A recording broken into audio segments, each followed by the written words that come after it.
하려고 하면 혼자 알아서 하지 왜 여기서 얘기하려고 하냐. 이런 이제 과학도 중에서 뭔가 벽에 부딪힌 친구들, 그리고 현대 사회가 쉽게 이해되지 않는 뭔가 그 기술은 발전하고 있는데 실제 나 혼자 뒤처지는 것 같고, 그리고 수많은 배워야 될 거는 많다고 하지만은 실제 배워봐도 별 의미를 못 느끼겠고, 이런 사람들이 이 책을 읽는다고 하면 제가 가졌던 고민들을 공유할 수 있지 않을까, 이런 생각입니다.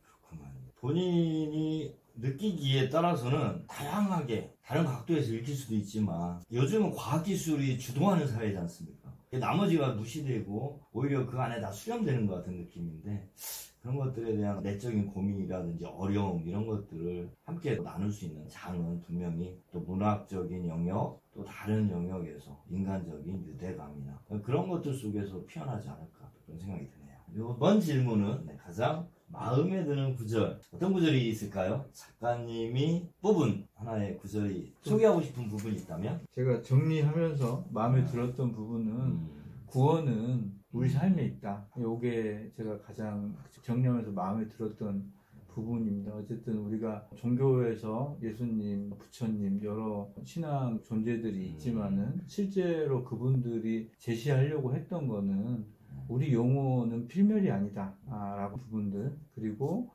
결국 사랑과 자비가 우리가 가진 공통된 절대 신의 모습이다, 이런 부분인 것 같습니다. 그래서 구원을 천국에 이르는 것, 그것도 추구할 수도 있는 거고, 또는 본뇌에서 벗어나서 무로 돌아가는 것, 이것도 있을 수 있겠지만 가장 기본적인 구원은 우리 삶에 있지 않느냐. 절대자가 존재한다고 하면 이 세상을 고난을 위한 도구로 만들기에는 너무 아깝지 않느냐. 네. 종교 철학적인 부분, 이게 인문학적인 영역이고, 그런 것들을 삶 속에서 항상 고민해야 되는데, 살아가다 보면은 그런 것들을 정리하거나 자기를 성찰하고 세상을 관찰하는 시간들이 녹록치가 않은 것 같아요. 그래서 뭔가 물질적으로 해결하라, 이런 것들이 있잖아요. 그런 것들을 풀어내는 시간과 마음의 여유가 있어야 될 것 같다, 그런 생각이 드네요. 그래서 보통 마지막 임종을 지켜보는 많은 사람들이 얘기하는 게, 죽는 그 순간에 모든 욕심을 내려놓고 편안하게 죽을 수 있으면은 그게 천국인 거고, 죽는 순간에 집착에서 벗어나지 못하고 괴로움 속에 죽는다면 그게 영원한 지옥이지 않느냐, 이렇게도 연장이 될 수 있을 것 같습니다.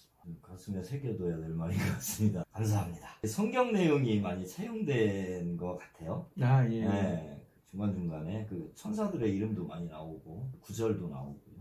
종교적인 경험이나 체험이 있었기 때문에, 믿음이 있었기 때문에 그런지, 아니면 그걸 통해서 소설적인 어떤 믿음이나 분위기나 전개를 위해서 그런 것들을 유용하게 사용한 면이 더 강한지. 저는 아까 말씀드린 대로 마음도 과학의 연장으로 볼 수 있다고 한 것처럼, 성경도, 종교 서적도 사실은 최초의 과학적 사고였다, 저는 그렇게 봅니다. 내일도 지구가 멸망하지 않는다라고 하려면 어떤 논리적 근거가 있어야 되느냐 해서 사람들이 토테미즘부터 시작은 했지만 신을 찾기 시작했고, 신에 대한 논리적 사고가 잘 정돈된 게 성경에 나온 모세오경에 나와 있는 논리 구조입니다. 저는 미래의 학문들은 분화되어 가는 게 아니고 대통합을 향해 갈 거라고 보고 있고요. 대통합의 근간은 가장 오래전에 기술된 과학적 사고인 성경이 어느 정도 베이스가 될 거다라고 이렇게 생각을 하고 있습니다.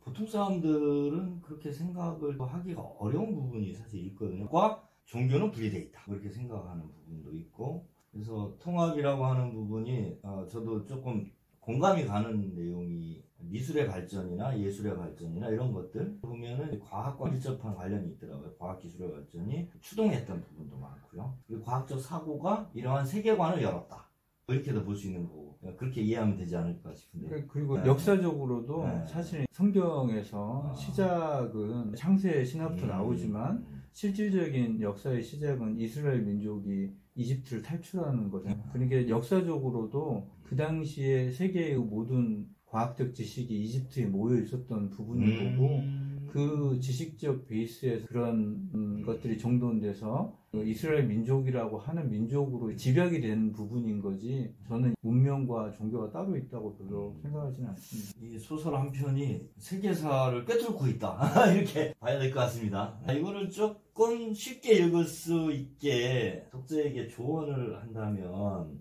글쎄요, 우리말과 우리 글로 되어 있는데 사실 여기에 보면은 이렇게 이 표가 있습니다. 이게 무슨 논리 회로도 그 정보 처리 과정, 예를 들면 프로그래밍 언어 같은 느낌. 그래서 이거 뭐지?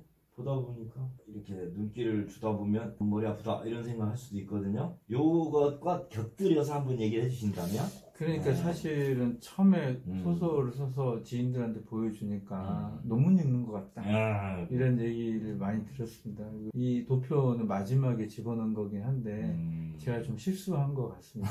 원래 이런 도표가 없이 그냥 글만 쉽게 읽어가다 보면 내용이 머릿속에 정리가 되도록 이 글을 쓰려고 하는 의도였는데요. 이공계적인 습관으로 이런 것들을 해서 오히려 그런 부분이 오히려 저는 흥미가 있었고요. 네, 독자들은 그거는 너무 마음을 뺏기지 않으면 좋겠다, 그런 말씀. 맞습니다. 네. 마지막까지 잡지책 읽듯이 읽다 보면 뭔가 느낌이 온다면 머릿속에 있을 거다. 그거를 정교하게 한 게 이거다. 그러네요. 오히려 더 도움을 주기 위해서 신경을 썼다고 볼 수 있네요. 그죠? 맞습니다. 이제 마지막 질문인 것 같습니다. 그 등단하신 지가 지금 몇 년 되신 거죠? 4년 됐습니다. 4년 되시고 그전에도 작품을 발표하셨고요. 이제 장편으로는 처음 맞습니다. 내신 작품이고, 이게 잘 독자들에게 알려져서 많이 좀 읽히고 여기에 대해서 같이 한번 이야기를 나눌 수 있는 그런 장이 좀 형성이 됐으면 좋겠다. 그 소개하는 그런 자리가 뜻깊은 자리인 것 같습니다. 많은 독자에게